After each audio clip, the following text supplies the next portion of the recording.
saya akan membawakan firman Tuhan, yaitu jangan mundur. Ya. Kita ambil dalam Ibrani 10:38 sampai 39, saya akan bacakan. Tetapi orangku yang benar akan hidup oleh iman. Dan apabila ia mengundurkan diri, maka aku tidak berkenan kepadanya. 39. Tetapi kita bukanlah orang-orang yang mengundurkan diri dan binasa, tetapi orang-orang percaya dan yang beroleh hidup. Saudara, kita ini dikatakan orang-orangku yang benar. Ya. Kita dibenarkan karena iman, yaitu ketika kita percaya kepada Yesus Kristus, Tuhan kita. Tapi sebesar apapun iman kita, kalau kita mundur, maka itu percuma. Karena imannya mundur, itu artinya kita ini menjadi suam-suam. Ya. Dan dikatakan kalau kita suam-suam kuku, di dalam Wahyu dikatakan kita ini akan dimuntahkan. Sebentar maju, sebentar mundur, sebentar melayani, sebentar hendak, sebentar percaya, sebentar khawatir. Ya. Terus kita suam-suam. Banyak hal yang bisa bikin iman kita mundur. Kekhawatiran, ketakutan, ya, masalah dunia, itu bisa membuat kita mundur. Saudara, iman yang kecil itu nggak apa-apa. Ya. Kan iman itu katakan akan bertumbuh menjadi pohon yang besar. Dan Tuhan Yesus berkata dengan iman yang kecil kita bisa memindahkan gunung. Ya. Tuhan mengerti kekuatan dan kapasitas kita. Tapi iman yang mundur, ini yang paling berbahaya, saudara. Kalau iman kita ini mundur, artinya kita akan start dari nol kembali. Semua yang kita doakan, yang kita usahakan, itu akan sia-sia. Karena jangan sampai kita mundur. Dikatakan tadi, kalau kita mundur, kita bisa binasa. Nah, di dalam Tuhan tidak ada kata mundur. Tuhan ingin kita tetap maju. Sekalipun kita menghadapi adanya tekanan-tekanan dalam hidup kita. Saudara, kalau kita lihat pada bendera Australia, itu kalau saudara lihat ada di bendera Australia ada lambang dua binatang. Yang satu burung kasuari yang tidak bisa terbang. Ya. Burung ini besar ya, dan warnanya hitam, tinggi, saudara, tidak bisa terbang, saudara. Dia punya mahkota coklat, ya. Lehernya ini biru ya, terus jenggotnya ini, gelembernya ini merah, indah sekali. Tapi saudara kita lihat, dia dipakai untuk lambang daripada bendera Australia. Saudara, kenapa? Karena burung kasuari ini adalah burung yang sangat berbahaya, saudara. Bukan karena dia jahat, tetapi dia punya kaki, dikatakan jarinya itu 3 kaki itu. Yang tengah itu seperti belati tajamnya. Dan di dalam waktu dia dalam keadaan bahaya atau dia dalam keadaan ketakutan, maka dia akan tendang itu. Sehingga akhirnya bisa membahayakan ya. Dengan kuku yang tajam seperti belati itu, saudara, bisa membuat orang yang ditendang itu akan retak parah, bahkan bisa mematikan orang yang ditendangnya, mematikan musuhnya. Saudara, ini dipakai sebagai lambang dari bendera Australia. Artinya apa? Bahwa bangsa orang Australia ini menginginkan supaya kita itu berani menghadapi segala sesuatu. Dan ini juga di dalam kekristenan kita. Tuhan memberikan kita senjata perang dalam Efesus 6. Supaya kalau kita ada musuh menyerang kita, kita harus berani melawan dengan senjata yang Tuhan persiapkan. Sehingga kita tidak akan kalah. Saudara, selain burung kasuari juga dikatakan binatang lain, yaitu yang satu lagi kanguru. Saudara, kanguru ini berjalannya tidak bisa mundur, saudara. Dia ada kidalnya, saudara. Kalau dia berjalan mundur, dia akan mati, saudara. Ini melambangkan, ini dipakai menjadi benderanya Australia. Ini melambangkan bahwa bangsa Australia tidak ada perkataan mundur. Saudara, di dalam perjalanan hidup kita, Tuhan menghendaki kita tidak mundur dalam keadaan apapun. Tuhan beri kita perlengkapan senjata Allah yang harus kita lawan musuh. Napoleon tidak pernah mempunyai genderang perang mundur. Yang ada hanya genderang perang maju. Apalagi kita sebagai orang Kristen, ya, katakan pada diri kita, tetap maju bersama Tuhan Yesus. Sekalipun aku harus berjalan di lembah gelap, aku tidak takut bahaya karena aku tahu ada Tuhan yang bersama dengan aku.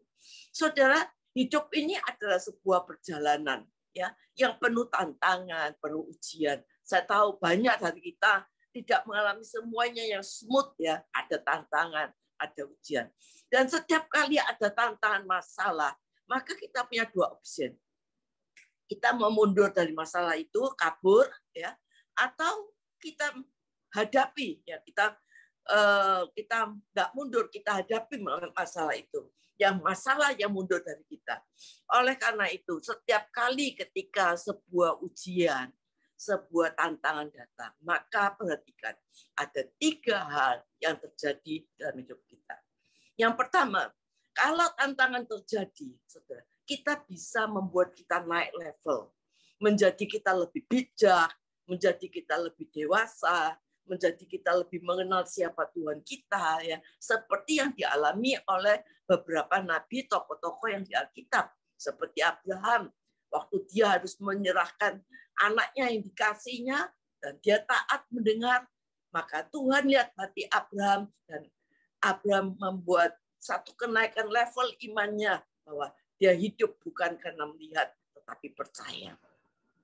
Waktu Yusuf dibuang, dijual oleh saudaranya, dikhianati sampai di penjara, tapi Yusuf tetap menjaga suasana hatinya. Dia tidak mau mundur, dia jaga suasana hatinya. Meskipun di penjara, dia jaga suasana hatinya, dia tidak mundur. Dan akhirnya dia berhasil seperti yang dijanjikan Tuhan, dia diangkat jadi orang kedua di Mesir, mengalami dibawa dari satu kemuliaan kepada kemuliaan. Saudara, janji Tuhan yang diberikan kepada kita itu selalu pasti. Kalau Tuhan berjanji, pasti digenapi. Tidak ada firman Tuhan janji dan tidak digenapi. Karena firman Tuhan mengatakan, apa yang ditabur oleh firman Allah tidak akan kembali dengan sia-sia.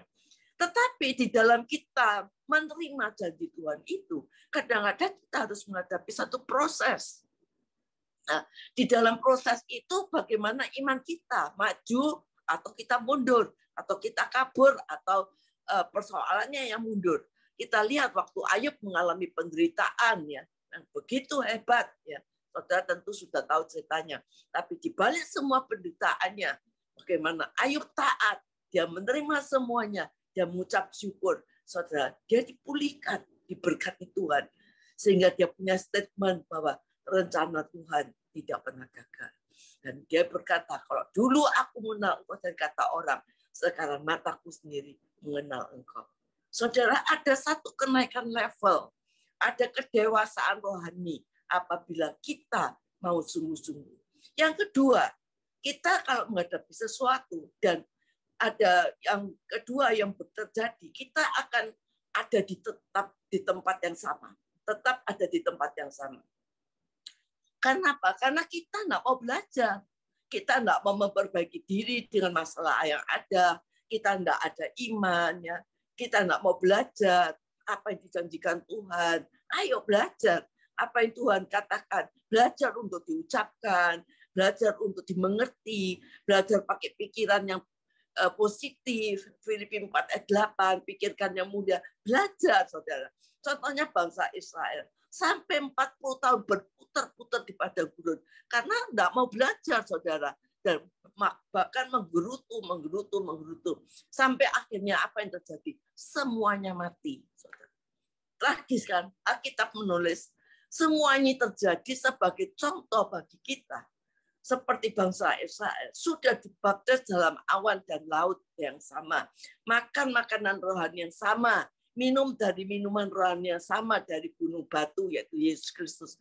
Tetapi sesungguhnya Allah tidak berkenan kepada bagian terbesar dari mereka. Mereka ditewaskan, mati semuanya di padang gurun. Karena mereka tidak mau belajar percaya, tidak mau mendengar suara Tuhan.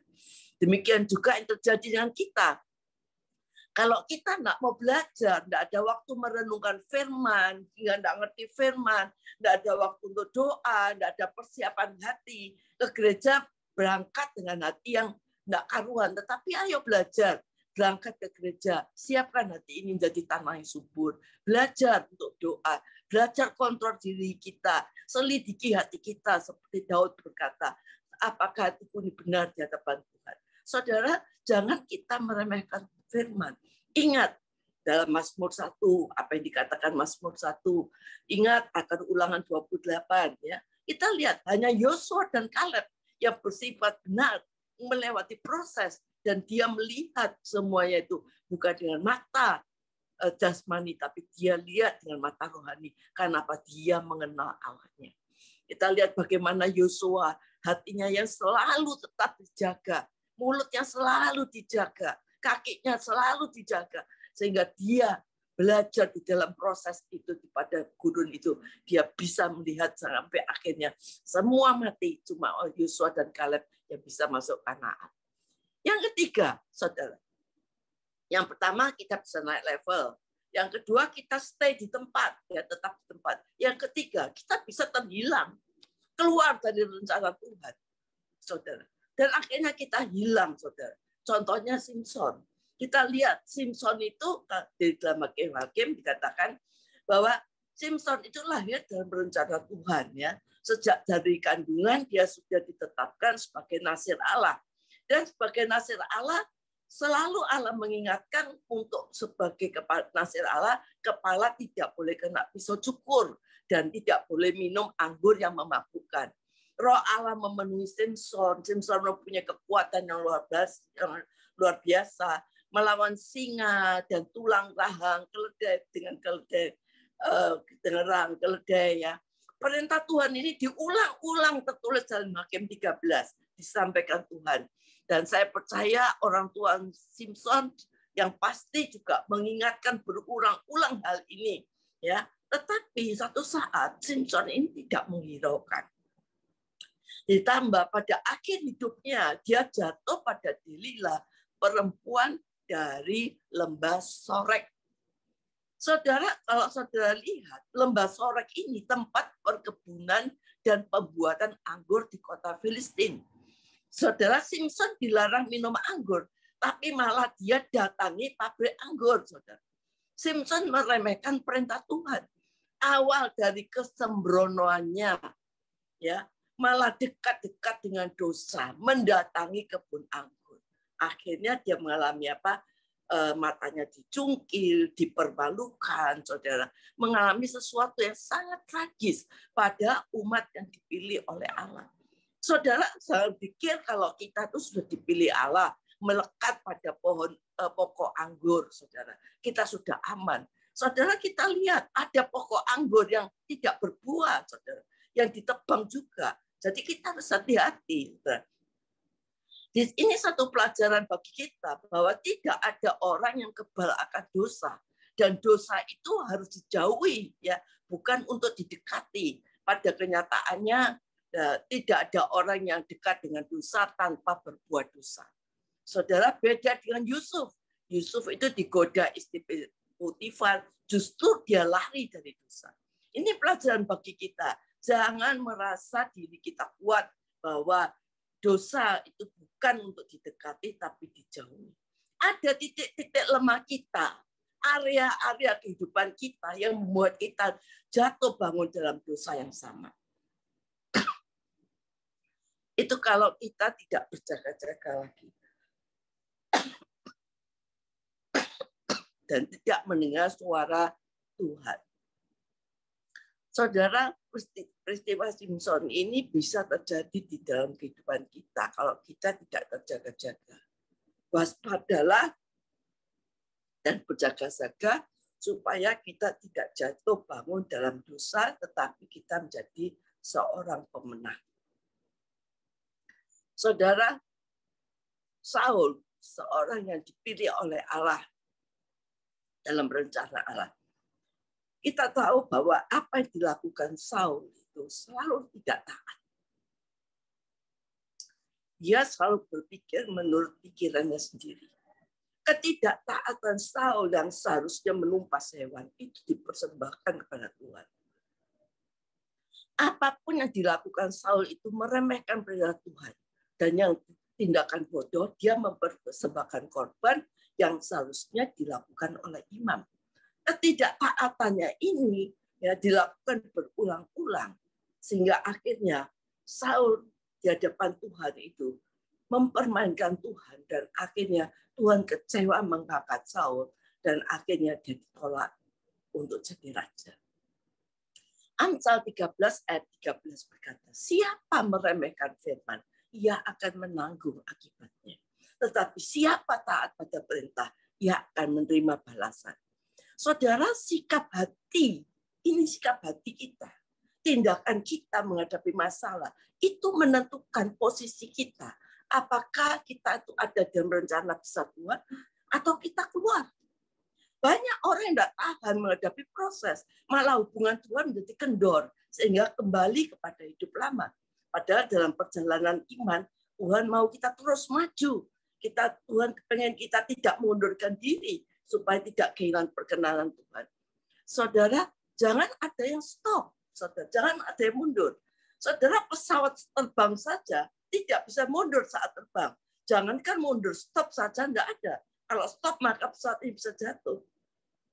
Saudara, ketika kita stop atau mundur dalam perjalanan iman kita, maka kita bisa mundur dan hancur, saudara.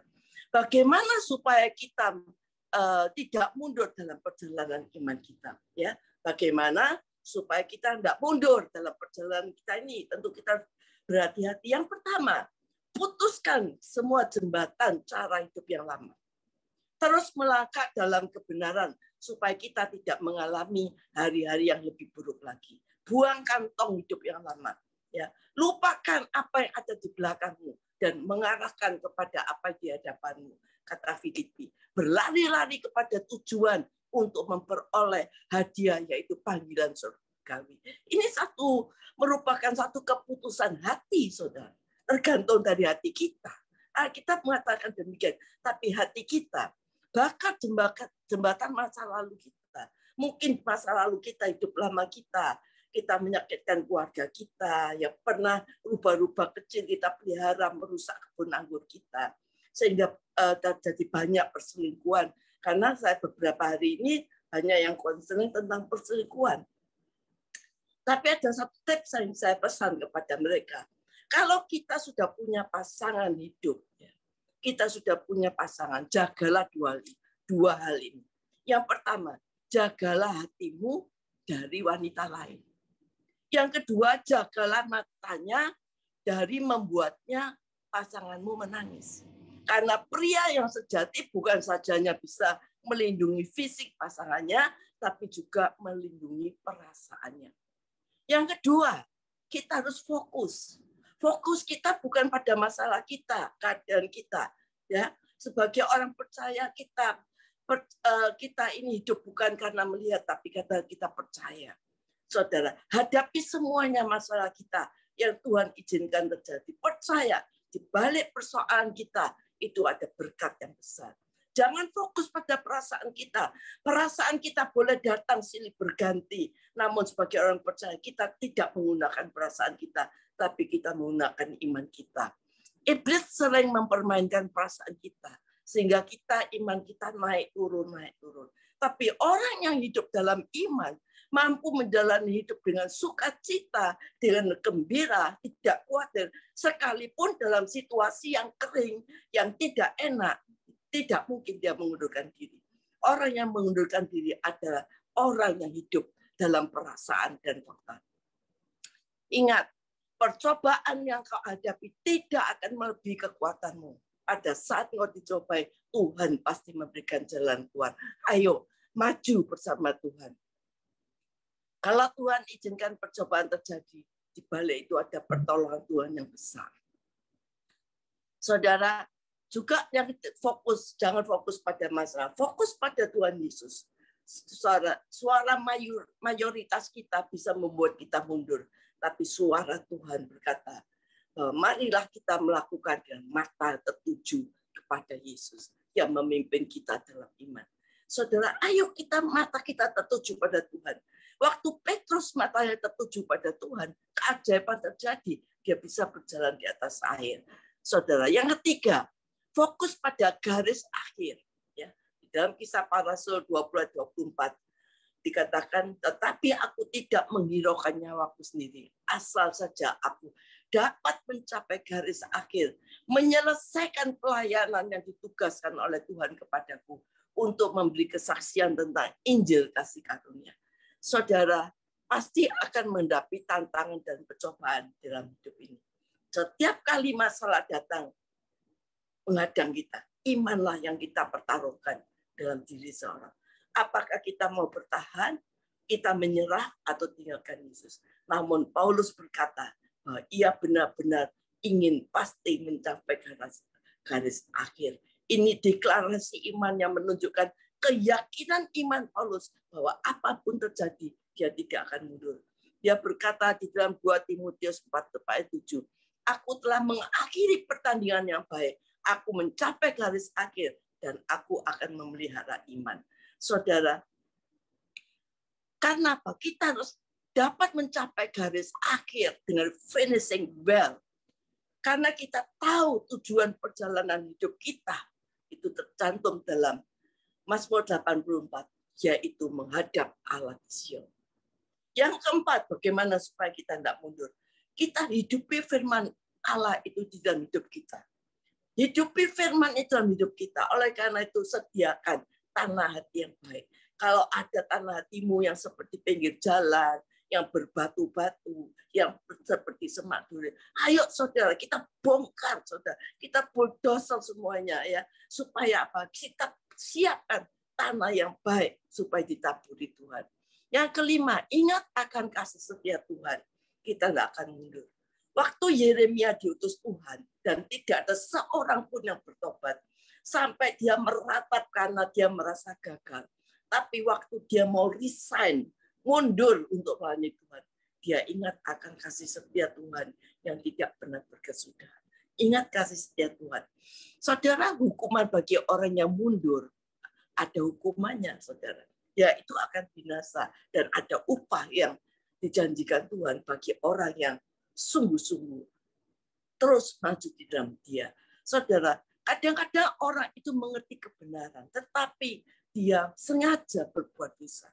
Firman Allah, kalau kita sampai sengaja berbuat dosa, saudara, mempraktekkan dosa, menjadikan kebiasaan serta gaya hidup kita, kita merasa tenang dengan ada di dalam dosa itu. Saudara, kita menikmati keselamatan yang palsu. Tetapi kalau kita mengerti, saudara, ini hal yang mengerikan. Sebab itu dikatakan, jangan lepaskan iman percayamu. Ayo, jangan lepaskan iman percayamu. Karena sesudah kamu melakukan kehendak Allah, karena ada besar upah yang menantinya. Memang kamu memerlukan ketekunan, sebab sesudah kamu melakukan kehendak Allah, kamu akan memperoleh apa yang dijanjikan. Apabila orang yang mengundurkan diri, maka aku tidak berkenan kepadanya dan binasa. Saudara, orang yang paling malang di dunia itu orang yang tidak berkenan di hatinya Tuhan. Oleh karena itu, apa bisa orang yang sudah percaya mengundurkan diri? Bisa, saudara. Orang yang sudah percaya bisa, saudara, mengundurkan diri. Kalau satu, dia tidak berakal. Dua, jembatan tidak dibakar, tidak berjaga-jaga, tidak berfokusnya tidak pada Tuhan, fokus pada dirinya sendiri, saudara. Dan juga dia tidak yang tadi katakan bahwa dia tidak memikirkan akan hal-hal yang positif, saudara. Dia tidak ingat akan kasih setia Tuhan, saudara. Tapi kalau kita berakar di dalam Tuhan, jembatan kita bakar, tidak fokus pada diri sendiri, fokus kita pada Tuhan. Isi hidupi firman Tuhan, perkatakan firman Tuhan. Saya percaya kita tidak akan menjadi orang Kristen yang mundur. Tetap maju terus. Apapun yang terjadi, kita tetap maju. Karena kita tahu ada janji Tuhan, ada mahkota kehidupan, ada kemenangan yang Tuhan berikan kepada orang yang berkenan kepadanya. Amin.